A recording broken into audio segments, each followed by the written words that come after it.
മറ്റൊരു പ്രധാനപ്പെട്ട വാർത്ത വരുന്നു. ചോദ്യപേപ്പർ ചോർച്ചയിൽ MS സൊല്യൂഷന്റെ ഓഫീസിൽ ക്രൈംബ്രാഞ്ച് പരിശോധന.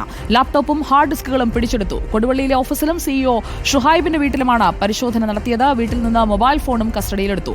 ഓഫീസ് സീൽ ചെയ്യുമെന്നും ക്രൈംബ്രാഞ്ച് ഉദ്യോഗസ്ഥർ അറിയിച്ചു. സിനോജ് തോമസ് വീണ്ടും എത്തുന്നു നമുക്കൊപ്പം. സിനോജ് തോമസ്, പ്രത്യേകിച്ചും ഇപ്പോൾ പിടിച്ചെടുത്ത സാധനങ്ങൾ, ആ ഉപകരണങ്ങൾ പിടിച്ചെടുത്ത അതിന്റെ ശാസ്ത്രീയ പരിശോധനയിലൂടെ എവിടെ നിന്നാണ് ഈ ചോദ്യം കിട്ടിയത് എന്ന് കണ്ടെത്താൻ കഴിയുമല്ലോ?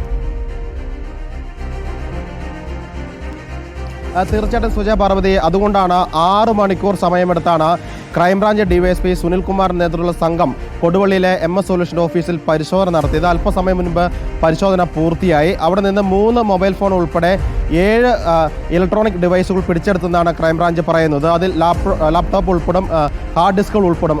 ഈ ഉപകരണങ്ങൾ ഉപയോഗിച്ചുകൊണ്ടാണ് ഈ വിവാദമായ വീഡിയോ ചിത്രീകരിച്ചിരിക്കുന്നത്. അതായത് ചോദ്യങ്ങൾ തയ്യാറാക്കി വീഡിയോ അപ്ലോഡ് ചെയ്തിരിക്കുന്നത്. ഇതിൽ തന്നെ ഈ ചോർന്നെന്ന് സംശയിക്കുന്ന ചോദ്യങ്ങളുമായി ബന്ധപ്പെട്ട തെളിവുകൾ ലഭിക്കുമെന്ന ഒരു വിശ്വാസത്തിലാണ് ക്രൈംബ്രാഞ്ച് ഉള്ളത്. ഈ ഡിവൈസുകളൊക്കെ തന്നെ ഒരു ശാസ്ത്രീയ പരിശോധനയ്ക്ക് അയക്കുമെന്നാണ് അറിയിച്ചിരിക്കുന്നത്. അതോടൊപ്പം തന്നെ ക്രൈംബ്രാഞ്ചിന്റെ മറ്റൊരു സംഘം കൊടുവള്ളിയിൽ തന്നെയുള്ള ഷുഹൈബിന്റെ വീട്ടിലും ഈ സ്ഥാപനത്തിന്റെ MS സൊല്യൂഷന്റെ CEO ഷുഹൈബിന്റെ വീട്ടിലും പരിശോധനയ്ക്ക് എത്തിയിരുന്നു. പക്ഷേ ഷുഹൈബ് അവിടെ ഉണ്ടായിരുന്നില്ല. അതുകൊണ്ട് മൊഴിയെടുക്കാൻ സാധിച്ചിട്ടില്ല. പക്ഷേ ഷുഹൈബിന്റെ വീട്ടിൽ നിന്ന് മൊബൈൽ ഫോണും ക്രൈംബ്രാഞ്ച് പിടിച്ചെടുത്തിട്ടുണ്ടെന്നാണ് അറിയിച്ചിരിക്കുന്നത്. ഷുഹൈബിന് ഇനി നോട്ടീസ് നൽകി വിളിച്ചു വരുത്തി ചോദ്യം ചെയ്യുമെന്നാണ് ക്രൈംബ്രാഞ്ച് അറിയിച്ചിരിക്കുന്നത്. ഏതായാലും വിശദമായി തന്നെ MS സൊല്യൂഷന്റെ ഓഫീസിൽ ക്രൈംബ്രാഞ്ച് സംഘം ഒരു റെയ്ഡ് നടത്തിയിരിക്കുന്നു. അവിടുത്തെ ഇലക്ട്രോണിക് ഡിവൈസുകൾ പിടിച്ചെടുത്തിരിക്കുന്നു. ഓഫീസ് സീൽ ചെയ്യുമെന്ന് അറിയിച്ചിരിക്കുന്നു.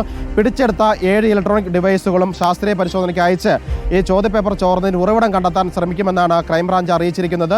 വരും ദിവസങ്ങളിലും ഇതിന്റെ അന്വേഷണം തുടരുമെന്നാണ് ക്രൈംബ്രാഞ്ച് അറിയിച്ചിരിക്കുന്നത്. സുജയ, വളരെ പ്രധാനപ്പെട്ട വിവരങ്ങളാണ് സിനോജ് തോമസ് പങ്കുവച്ചത്. അന്വേഷണം കൃത്യമായി ഉപകരണങ്ങൾ പിടിച്ചെടുക്കുന്നതിലേക്ക് വരെ എത്തിയിരിക്കുകയാണ്. ഇനി സത്യം തെളിയണം. ഈ ചോദ്യം ആര് ചോർത്തി? സർക്കാരിന്റെ ശമ്പളം പറ്റുന്ന ആരെങ്കിലും ഇതിന് പിന്നിൽ കൃത്യമായി പ്രവർത്തിച്ചിട്ടുണ്ടെങ്കിൽ അവരിനി സർവീസിൽ തുടരാൻ തന്നെ യോഗ്യരല്ല.